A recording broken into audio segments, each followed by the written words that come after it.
Welcome back, everybody. Today is a beautiful spring day, and what better way to welcome spring than with a tasty treat with fresh fruit and a light flaky pastry.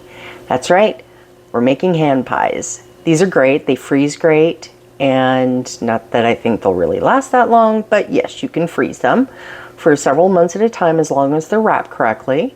And I think that it is appropriate to break out some beautiful cherries. This is a nice simple recipe, everybody. We're going to use puff pastry sheets instead of creating our own dough. And we're going to just cover it with a little egg wash. The ingredients are very simple, as you can see. There's some sugar, a little bit of lemon juice, cornstarch to thicken up our sauce, a little flour there, like I said, to roll our pastry out, and a pinch of salt, some vanilla, and of course our cherries. I think it's going to be a lot of fun. I've got my recipe here, and I think it's going to be a wonderful way to get in the mindset of spring, renewal, and the upcoming harvest with our gardens. I'm very excited. So join me on this little magical adventure as we make some fantastic, tasty treats. All right, we are back, and I have turned on my burner. It's medium-low. And I have opened everything up that I need to use, gotten my measuring cups, all the goodness there. I bought pitted cherries. If you buy them frozen, generally they will be pitted, but please look at that first before you purchase. You never know. And if you're using fresh, you can absolutely use fresh with this recipe, but you do need to pit them. And they do have implements, I think is the word I'm trying to look for. Anyways, they have a device that you can pit cherries with that you can buy. I just thought, you know what, let's just get some frozen here. And the recipe calls, I could not print this recipe because my email is getting weird these days. So I brought the laptop in, and it wants a 12-ounce bag or 2 1/4 cups. So I'm going to see what I can get out of this, because this is actually a 16-ounce bag. So let's go ahead. So we'll call that 1, 2 1/4. I would say I have a little bit left. I'm going to go ahead and just pop that back in the freezer, because I can actually, you know what? Ooh, thought. Let's go ahead and just, no, I was going to go ahead and cook the whole bag, but let's not do that, because then I throw my recipe off by doing that. That's a no-no. No throwing the recipe off. So you've got that in there. We need sugar, and it wants a 1/2 cup of sugar. So we're going to grab our 1/2 cup and grab our sugar. Now the sugar, it just calls for plain white sugar. I would not advise doing this with brown sugar. So, and when you're done with these, you can actually dress them. It says to use the coarse sugar, like sugar in the raw. That's great. I don't happen to have that right now. So I think that for presentation, when I get ready to serve to my family, I'll just do a little bit of powdered sugar on top. That sounds lovely. And we're going to grab a wooden spoon, and we're going to give that just a little turn there. Now it also calls for a little bit of a teaspoon of lemon juice, a tiny pinch of salt, and a teaspoon of vanilla extract. Now my measuring spoons are currently MIA. I have no idea where they went. I suspect they got misplaced in the garden, measuring out food for the plants. So we've got our teaspoon of vanilla, and we will do a little teaspoon of lemon juice. And that's all we need for that. And all we're going to do, it should take about 15-20 minutes to go ahead and get this broken down and getting it happy.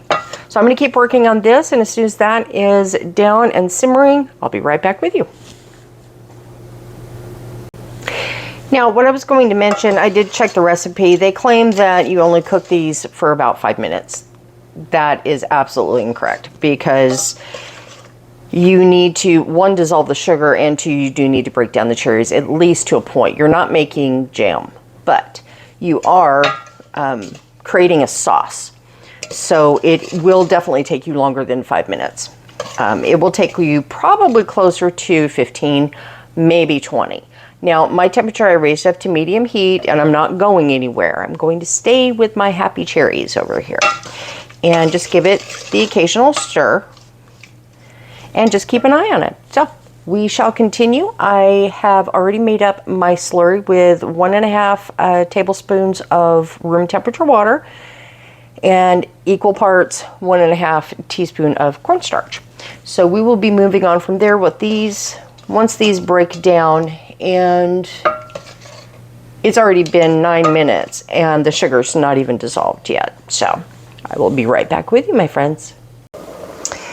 Now we've come to a nice simmer. All the sugar's dissolved. The cherries have broken down just a bit, and it's looking really lovely. So what I'm going to do now is turn my heat down just a hair, and I'm going to add my slurry and just stir that in and let it thicken up some. And what I have found with this recipe is that it can be stored for several days in the refrigerator. If you're not ready to make the actual hand pies, you can keep it in the filling in the fridge.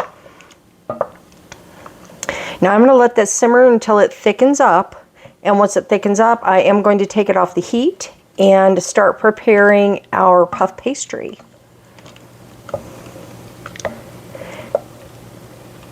So it's starting to thicken up a little bit. Let me finish this up and then we'll move on and see what comes next. Okay, I checked the recipe again. Our filling is done, but I did check the recipe and it does need to cool completely. So we are going to put our wonderful filling into a nice bowl and refrigerate it. At least for about, I don't want to fully make it cold, but we're going to cheat just enough that I can take this filling and drop it from its hot temperature. So in the fridge for about 15 to 20 minutes, and then set it out on the counter and it'll come right to room temperature, no problem. So I will do that, and then we'll be moving on for the next step. Alrighty, so we have chilled our fruit and sauce down, and it's a nice room temperature, and there's no more heat. Got our puff pastry here, and what we're going to do, when you do this, you want to take your puff pastry at about 30 minutes before you're going to need to use it, and you always want to roll your puff pastry just a hair. Now mine's still actually a little on the frozen side. We are going to get 6 pastries out of this when it's all said and done. So they want you to do, according to the recipe, they want you to do both sheets of puff pastry, and they want you to make 6 pastries. So probably the easiest thing, put a little extra flour on there, is, and you want to be gentle. Oh, I'm going to have to take my guards off. I have 1/4 inch guards on my roller for when I make cookies. Or gingerbread houses, whichever comes first. So start from the middle and just roll out and just be gentle. And turn it as you go. I just did it opposite of what I told you to do. Start from the middle and work your way out. Now, as I said, this is still rather cold, but as I work, whoop, the oven's ready, and your oven's going to be set at 375. And I'm using a sheet of parchment paper, no nonstick foil or anything like that, because it would get too brown. So I'm going to let this sit here, and I'm actually going to go ahead and get its friend out. Make a little bit more room. And see if we can gently get it to open. I took it out, but I did not take it out of the box. And that will also slow down the defrost time on your puff pastry.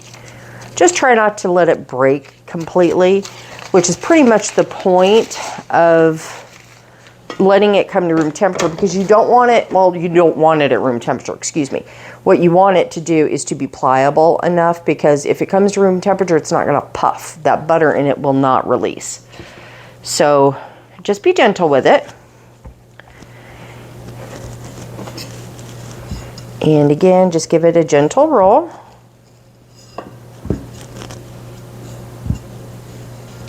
And essentially these will sit on top of these. So you'll get your 6 basically by cutting it into threes, and then again. So a little bit of math. I'm not explaining it well, let's put it that way.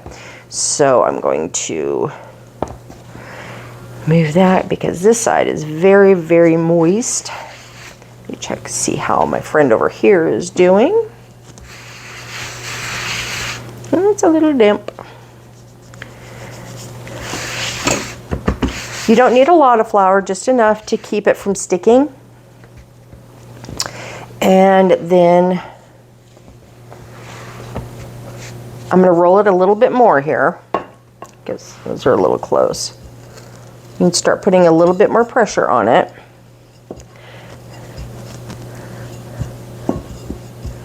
Oop, see? That's why you want that flour. Now let me see if the recipe actually says if we need a certain size. Actually, no, it does not. Okay, so let me give these a few more rolls and then we will start assembly.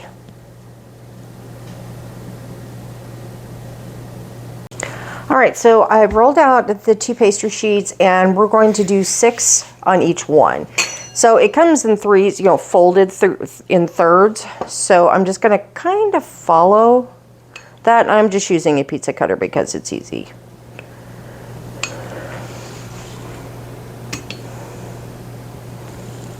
And you don't have to press hard. Clearly, it's just pastry. So it's just a little light score right through the pastry.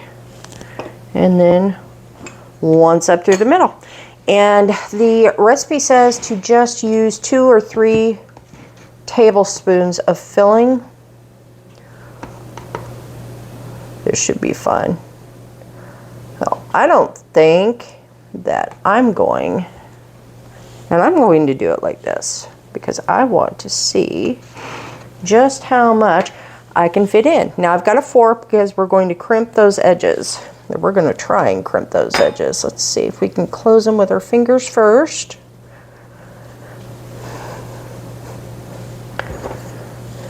It's already oozing out on my counter.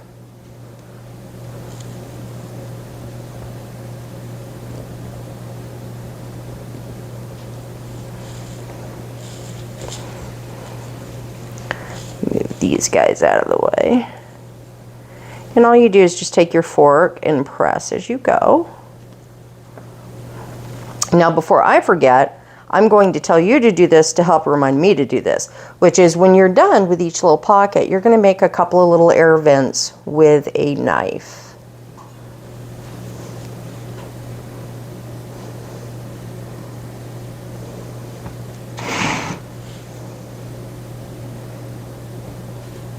And you want to press firmly to be sure you get it all closed up. Because if you miss, you will know. And that's it. Now let's see if we can get her off the counter. Ooh. And one is done. And before I forget, I'm going to go ahead and grab a knife. And very simply do just a couple of little slits, just like that. So I'm going to move on with the rest of these and I will show you what they look like before they go in the oven. I wanted to mention also that when you're doing this and you're crimping, if you find that it lifts up and separates again, You can do one of two things. You can dip your fork in flour. I'm not doing that because I really don't want to contaminate my flour. But you can press and then pull, press and then pull. And let me show you a little bit closer here. Press and pull, press and pull. You can see some of the juice coming out right there. And what that's doing is, because I found with this particular box, it's not wanting to seal. Every time I lift the fork up, it's trying to separate. So I just press and pull. Now this one, I don't know how well it's going to stay together despite my best efforts. So we shall see. But whatever's left is going to be tasty.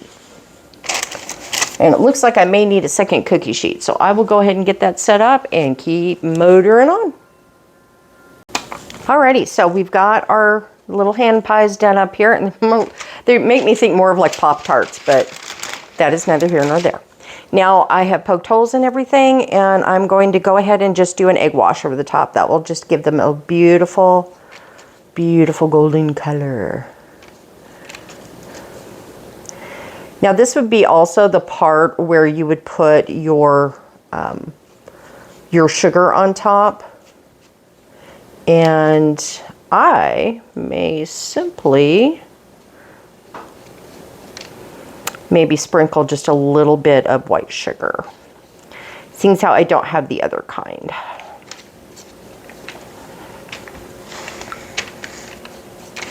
My egg wash doesn't want to spread.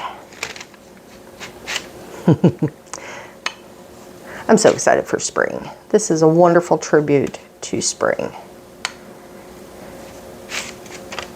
I'm thinking next year maybe putting in some fruit trees. I think that might be our next step on the homestead here. Okay, I would say that these guys look pretty good. And I do believe I'm going to go ahead and do the sugar trick. Now I don't want a huge amount. I'm just going to do a little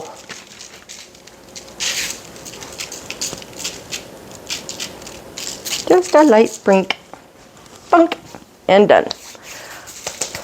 Okay, now these go into the 375 degree oven for about 20 minutes, I believe. I believe that's what the recipe says, 25. So into the oven they go, and I can't wait to show you, my friends. Well, we did it, everyone. Look at how gorgeous they came out. I did a second batch, and they're absolutely to die for. And so easy to do. I did change the time on the cooking from 25 to actually 20 minutes, and they're just the right level of golden brown. Happy spring, everybody. I can't wait to see you soon, and thank you for joining me.